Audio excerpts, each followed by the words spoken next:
Hola, muy buenas noches, bienvenidos al Diván, Psicología Integral al alcance de todos. Quiero agradecerles a cada uno de ustedes por estar acompañándonos en un programa más. Hoy hablaremos de la prevención del abuso sexual infantil, así que es un tema que realmente nos compete a todos. Antes de iniciar con nuestro tema, quiero recordarles que en Detalles Mira Chic pueden encontrar los mejores detalles personalizados. Gorras, llaveros, camisetas y todo lo que quieran para sorprender a sus seres queridos. Detalles Mira Chic, tu tienda de regalos personalizados.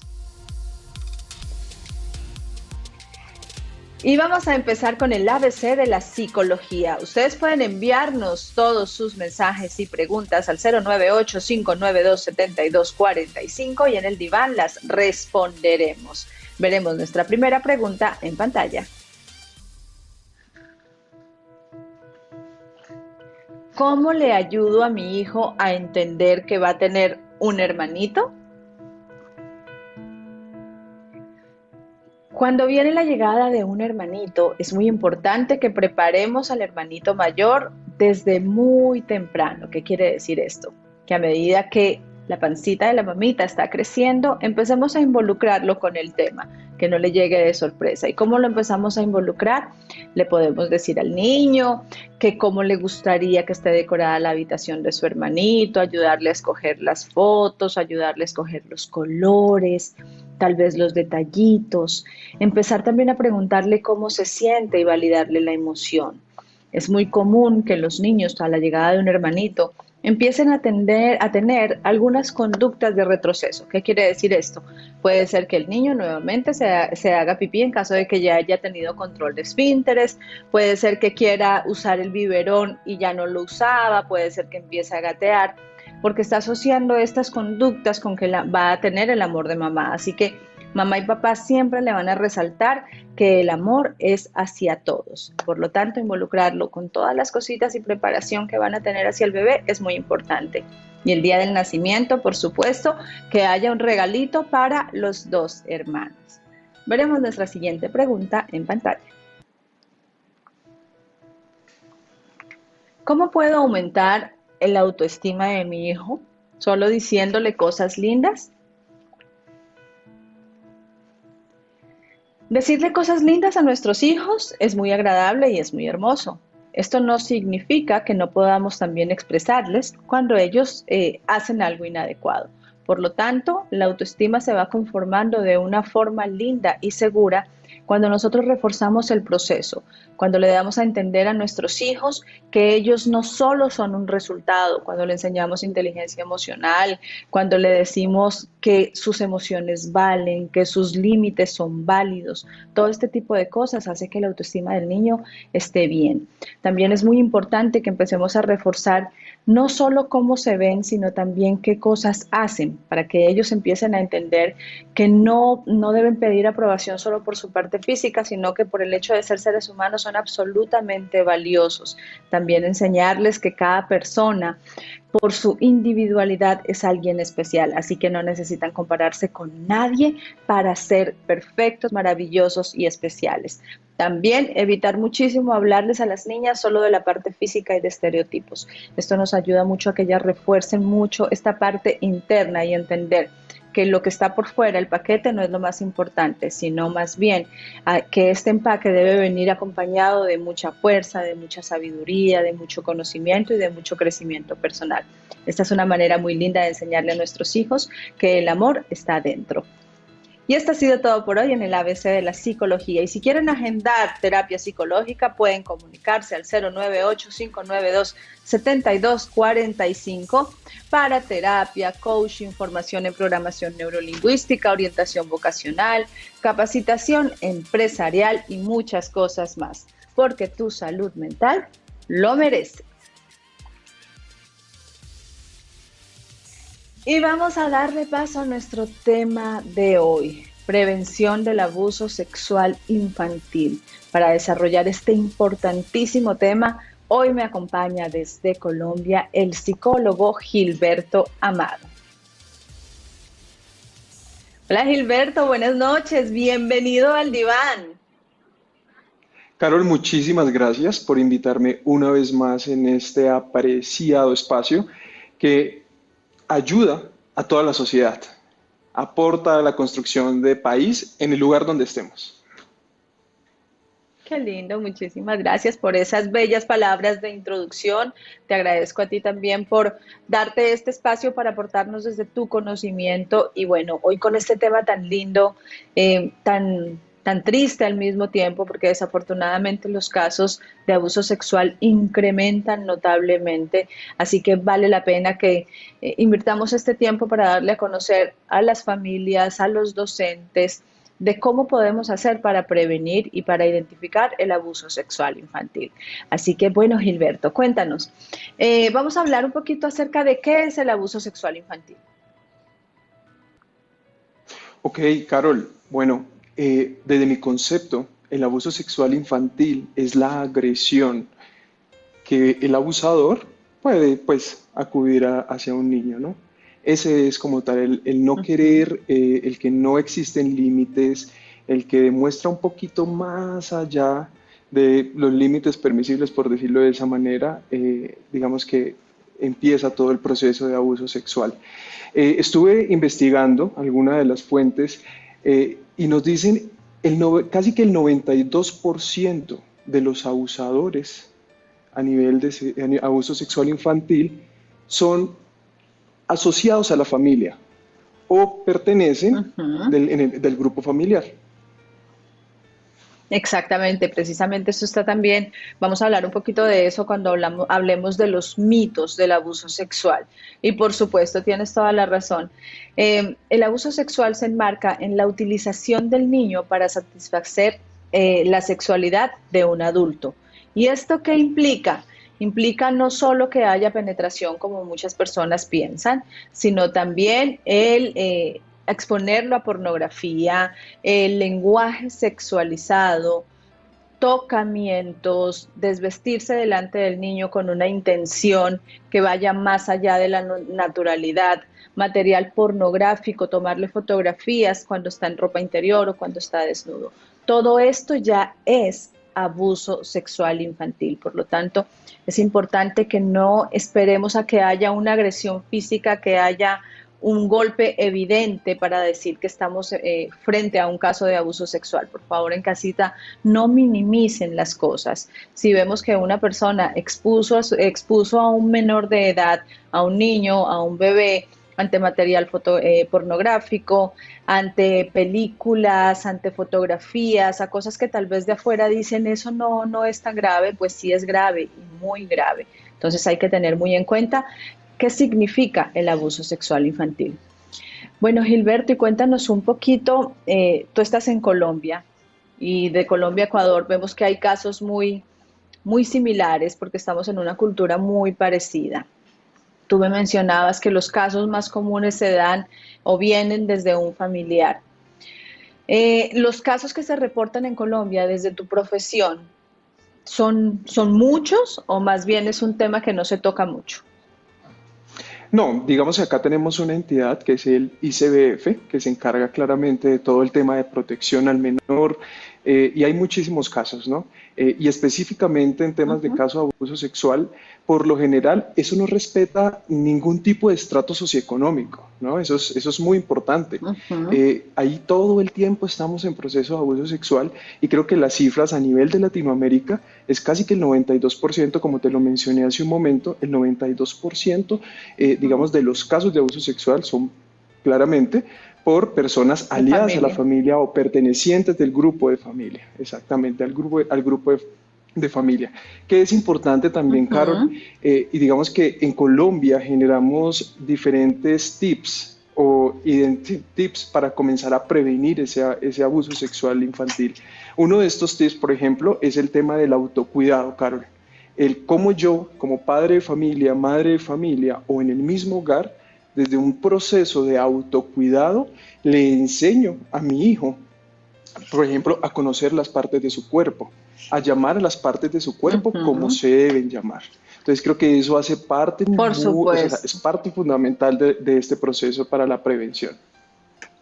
Para la prevención, exactamente. Y antes de hablar de la prevención, Gilberto, hablemos un poquito de estos mitos.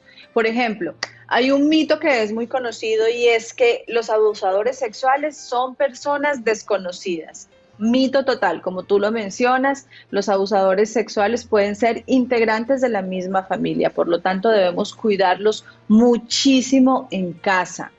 Los abusadores sexuales son siempre hombres, falso.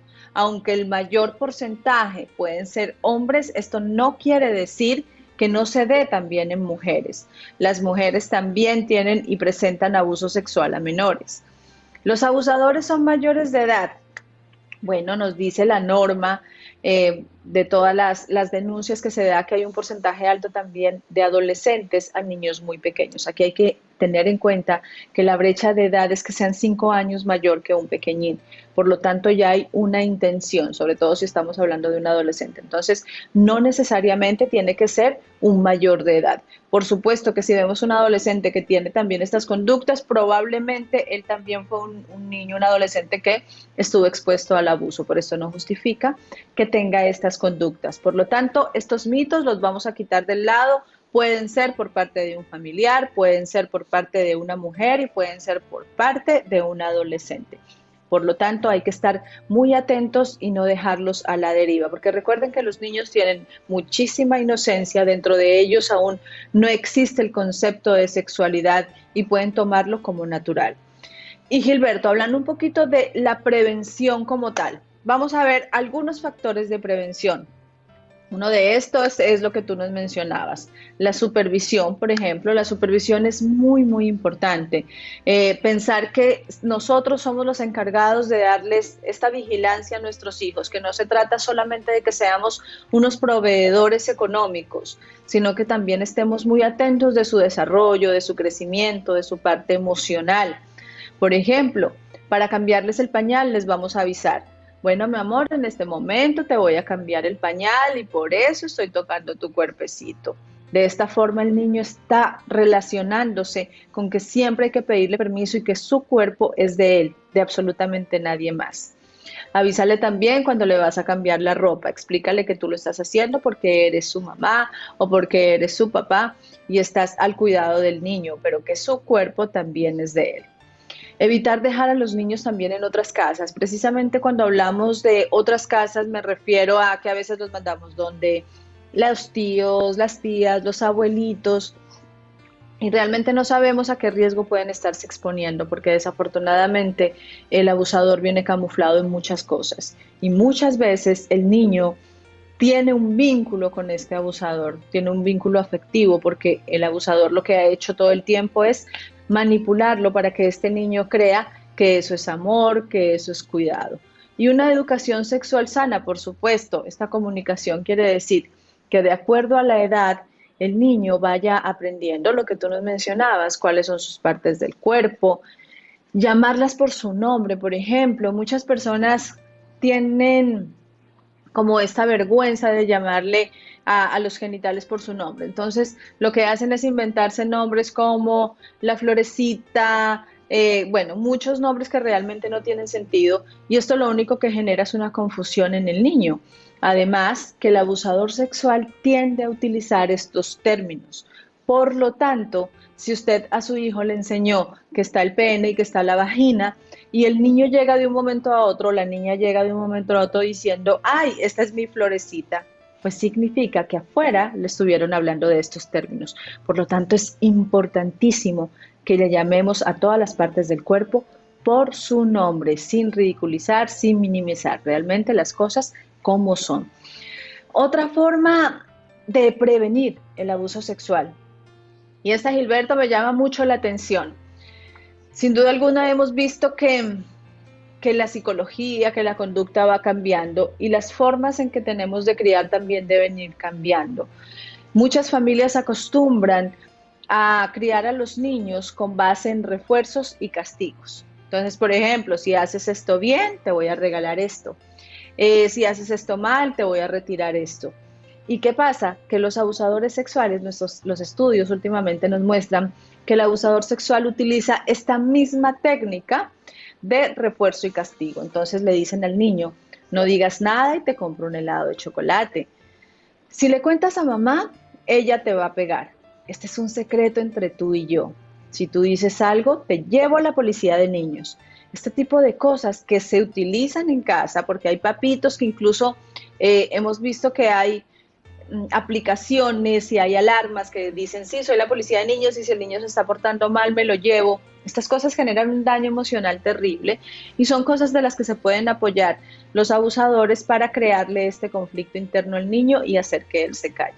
También es muy importante que entre pareja, papá y mamá, no hayan este tipo de secretos, porque cuando llega un adulto y le dice, o una persona que lo vaya a abusar, le dice, este es un secreto entre tú y yo, y el niño normaliza los secretos, pues probablemente se vaya a quedar callado. Y si estamos hablando de un tío, una tía, un abuelito, una abuelita que sea la persona abusadora, pues simplemente el niño va a pensar que lo quieren y que esa es una forma correcta.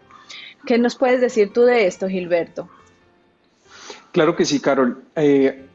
Tomando en consideración tu último relato, hay que generarle al niño un entorno seguro. Conocer cuál es Ujú. el entorno seguro, claramente, quiénes son los abuelos, quiénes son los vecinos, si voy a dejar por X o Y motivo a mi hijo al cuidado de pronto de Ujú. un vecino o de algún familiar, conocer un poquito acerca de eso y comenzar a aprender las alarmas y como tú lo mencionabas también, y es revisar siempre, si yo voy a dejar a mi hijo al cuidado de otra persona, revisar siempre la ropa, el cuerpo, revisar de pronto sus cambios de ánimo, que de una u otra manera prende alarma y nos dan algún tipo de indicio, Carol, frente a un posible abuso sexual, ¿cierto? Ujú. También la relación de Totalmente. confianza, en temas de prevención, la relación de confianza juega un papel muy importante. Permitirle al niño a establecer límites, a decir no, y ha pasado, digamos, en algunos contextos pasa y es hasta el mismo juego en primos. El niño es muy bonito o la niña es muy bonita, entonces te doy una paleta o un dulce y me das un beso. Quizás Ni me das un beso. Exactamente. ese tema de refuerzo como tú lo mencionas, Ujú. no está bien. Hay que No es establecer sano. límites, que el niño tome la decisión, si quiere el beso, que no sea condicionante una paleta o un estímulo que de una u otra manera haga que el niño genere ese tipo de conducta. Entonces el Exactamente. reforzar desde casa, pienso que el reforzar desde casa el límite, para que una vez también crezca un poquito el tema de autoestima, de personalidad, y más Por adelante, supuesto. digamos que vamos a prevenir claramente el tema de abuso sexual infantil. Totalmente, sí, como tú lo mencionas, la prevención también está muy ligada a validar las emociones y los límites de los niños. Por ejemplo, el niño dice, no quiero que me hagas tantas cosquillas, no quiero que me des un beso, respetemos ese espacio, no utilicemos cosas como, pero si yo te amo, ¿tú por qué eres tan malo conmigo? Es que si tú no le das un abrazo a la abuelita se va a poner muy triste. No, estamos generando una culpa terrible en el niño y estamos mostrándole que cualquier persona adulta puede llegar donde él o donde ella y le tiene que decir esto y es absolutamente normal. Entonces, cuando vemos este tipo de expresiones, frenemos para que el niño o la niña entiendan mi no es válido. Los límites que yo pongo son tenidos en cuenta por las personas que me quieren, me aman y me protegen, que son mi papá, mi mamá o mis cuidadores más cercanos. Y hay que enseñarles también la diferencia entre el abuso y el afecto. Por ejemplo, hay que enseñarle al niño, es normal que en algún momento alguien te salude de la manito. En el colegio, por ejemplo, tus compañeritos te pueden saludar de la mano. No es normal que alguien te pida que te quites la ropa. Que él aprenda a diferenciar cuándo me quieren y cuándo me están abusando, que no es lo mismo. Hay que resignificarle la palabra cariño, afecto y amor. Y Gilberto, hablando un poquito de lo que tú nos mencionabas, las señales de alarma. Estas señales de alarma pueden representarse de dos formas. Una forma es física y la otra forma es emocional. Por ejemplo, a nivel físico podemos ver dolor, irritación, sangrado, dificultad para caminar, mal olor en la zona genital o anal, fisuras, enrojecimiento, enfermedades venéreas. Y de repente podemos ver también miedo repentino, intenso también a bañarse, a desvestirse, rechazo inesperado a las caricias, a los besos, a las expresiones de cariño, tal vez un niño que haya sido muy expresivo y de un momento a otro dice no lo quiero hacer o no se quiere bañar o tiene terrores nocturnos. O también puede ser que el niño ya había controlado esfínteres y de un momento a otro se hizo pipí, se hizo popó, infecciones urinarias. Todos estos son señales de alarma que debemos tenerlas muy, muy en cuenta. Y inmediatamente veamos algo de esto, hay que llevarlo a una valoración médica y también a una valoración psicológica y proceder con todo el conducto regular.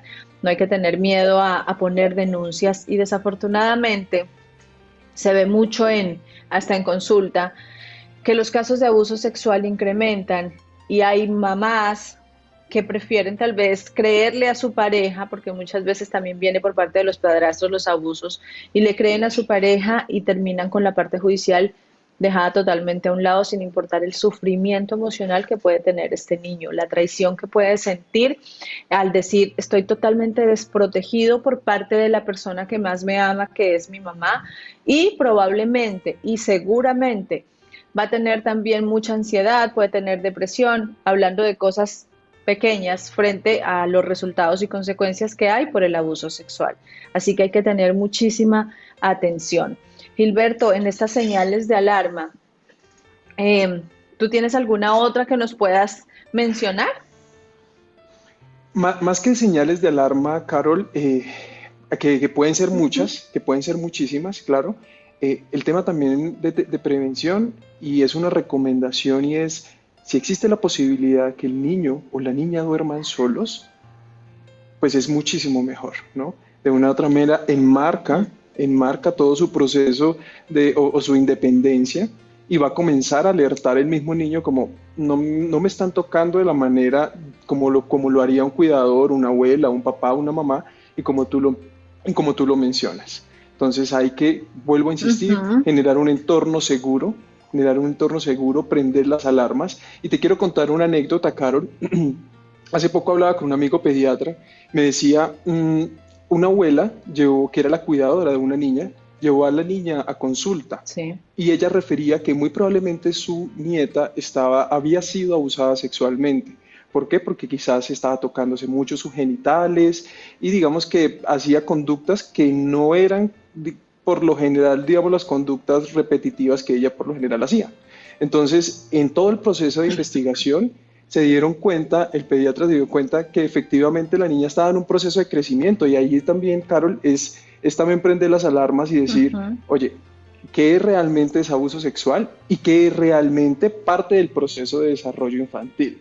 ¿No? Entonces ahí también es Ujú. decirles a todos los televidentes y a todo el auditorio, oye, ¿cuál es el límite y hasta dónde voy? Ujú. Y sí, siempre tomar las medidas, no está de más si sienten inseguridad llevarlo al pediatra. En estos casos es muchísimo mejor pecar por exceso que por defecto. Es muchísimo mejor. Aquí sí tenemos derecho a estar muy hipervigilantes, muy, como tener muy en cuenta, pues, y mostrarle esta ansiedad a nuestros hijos, pero sí estar muy alertas. Y también hay que tener en cuenta que si los niños nos dicen algo, hay que creerles. Evitemos decir, no, eso debe ser una fantasía tuya, si estas cosas no pueden pasar porque tal persona es muy buena gente. No, hay que creerle a los niños. El niño no puede inventarse una cosa que no ha estado en su mente, que no la ha visto, que no la ha experimentado. Por lo tanto, hay que darle prioridad a los niños. Y en cuanto a la independencia de los niños, sí está bien que duerman solos y hay papitos también que utilizan mucho el colecho, que últimamente se ha hablado mucho de eso y dicen que refuerza muchísimo, bueno, se refuerza mucho el vínculo. En este sentido, perfecto, está bien, si quieren compartir la cama con sus niños, está bien por algún momento, pero hay que mostrarle que tiene su espacio, que tiene su independencia y, por favor, las conductas sexuales de los adultos deben ser conductas íntimas. Hay papás que pueden llegar a decir, no, el niño ya está dormido o la niña ya está dormida. Y el niño está en un proceso de desarrollo, en un proceso de exploración, y es absolutamente normal que empiece a sentir curiosidad, que empiece a sentir una activación fisiológica. Y si hay hermanitos, es muy probable que empiecen a tocarse entre hermanos porque sienten curiosidad y están activados fisiológicamente. Así que, por favor, las conductas sexuales por parte de los padres siempre deben tenerse en la intimidad. Nada que el niño me está escuchando, que el niño está dormido y no me va a escuchar, no. El niño probablemente está escuchando y está experimentando todo lo que sucede a su alrededor. Así que hay que respetar la intimidad del niño, hay que respetar también su integridad. Gilberto, ¿qué les podemos decir a todos los que nos escuchan y nos ven para cerrar nuestro tema? Creo que desde, bien sea papá y mamá en un proceso de crianza, Carol, o sea, papá cabeza de familia o mamá cabeza de familia, cuando hay Ujú. amor, cuando hay respeto y cuando el niño se siente en un espacio seguro y en un espacio donde tú le expresas la confianza y el amor que le tienes, muy probablemente se prende esa sensibilidad y es cero secretos, cero cualquier tipo de conductas que puedan llegar a desencadenar un abuso sexual. Entonces pienso que el amor es la base fundamental para generar que digamos, este círculo de confianza y Ujú. este círculo tan bonito que es realmente de cuidar claramente a sus hijos. Claro que sí, qué lindas palabras, Gilberto. Bueno, y antes de pasar a nuestra metáfora, quiero aprovechar también para recordarle a los padres que nuestros hijos son nuestra responsabilidad, que invertir tiempo, cariño, afecto, amor, respeto hacia ellos nos va a ayudar muchísimo y vamos a tener un futuro muy lindo, vamos a tener un futuro tranquilo, vamos a tener jóvenes seguros de sí mismos. Así que vale la pena invertir este tiempo, vale la pena acercarnos, escucharlos, que deberíamos llegar a casita y tener modo avión para prestarles toda la atención que ellos necesitan. Y quiero agradecer a Chut Producciones por hacer posible el diván. Pueden acceder a todo su portafolio de servicios y encontrar la mejor cobertura en videos corporativos, institucionales, bodas, postproducción, animación, organización y cobertura de eventos, entrenamiento profesional, canales digitales, videoclips y muchas cosas más. Chut Producciones, tus ideas, nuestras metas.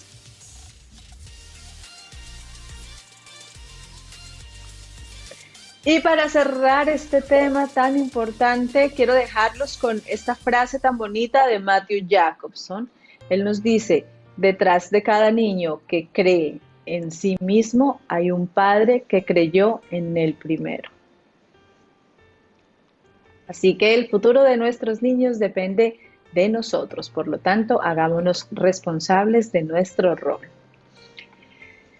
Gilberto, y vamos a pasar a nuestra metáfora terapéutica. Hoy voy a hablarles de una metáfora muy bonita que nos enseña a cómo la perseverancia nos ayuda a estar un paso más arriba y a cómo la perseverancia nos ayuda también a ponernos estos objetivos y a dejar atrás los límites. Había una vez una rana líder que ya tenía la suficiente edad para entregar su cargo. De pronto, esta ranita una mañana se levantó, reunió a todas sus ranas y les dijo, a partir de hoy estoy dispuesta a entregar mi liderazgo. Pero esto no puede quedar en manos de cualquier rana, por lo tanto elegiré la mejor. Todas se pusieron felices y les dijo, la condición para que la próxima rana sea líder es la siguiente. La ranita que de un solo brinco logre llegar a la siguiente montaña será mi sucesora. Todas se pusieron muy felices, empezaron a hacer fila y a organizarse, empezaron a intentarlo muchísimas veces, hasta que llegó el momento. Hicieron su fila y empezaron a saltar. Pasó la mañana, la tarde, y llegó la noche y ninguna lo logró. La rana líder estaba muy desilusionada y muy furiosa y les dijo, paren ya, esto es imposible. Quiero que por favor todas se retiren a dormir. Mañana pensaré en otra cosa para que encuentre mi sucesora. Las ranitas se pusieron muy tristes, se fueron a dormir y la rana líder, como era tan sabia, le encantaba madrugar y ver todo el amanecer. La ranita se despertó muy temprano, empezó a estirar sus bracitos y vio cómo salía el sol. Al ver el amanecer, vio cómo una ranita seguía saltando y saltando, intentándolo y intentándolo. Ahí decidió llamar a todas las ranas y cuando todas las ranas estaban juntas, fueron testigos de cómo la ranita, de un solo brinco, logró llegar a la siguiente montaña. Gilberto, ¿usted sabe por qué esta ranita logró llegar a la siguiente montaña? Carol, perseverancia. Ajá. Por perseverancia, por entusiasmo, por las ganas de hacer las cosas y por una particularidad que tenía esta ranita. Esta ranita era sorda y ella jamás escuchó que le dijeron que era imposible. Por lo tanto, a todas esas limitaciones vamos a hacer como la ranita, no las vamos a escuchar y siempre hay que aprender a confiar en todo nuestro potencial interno. Gilberto, muchísimas gracias por acompañarnos al diván. Me encantó tenerte aquí, me encantó escuchar tus aportes frente a este tema tan oportuno, este tema que, como lo dije anteriormente, es responsabilidad de todos. Así que muchísimas gracias por acompañarnos en este programa. Carol, no, muchísimas gracias a ti, a todas las personas que ven el diván por permitirme este espacio. De verdad, muy halagado y como te lo mencioné al principio, estás construyendo país y esto hace parte pues, de crear una sociedad bonita, llena de valores y enriquecernos cada día más. Qué lindas palabras, muchísimas gracias Gilberto, gracias de verdad por este tiempo y gracias a cada uno de ustedes por acompañarnos en un programa más del diván. Nos vemos el próximo miércoles. Chao.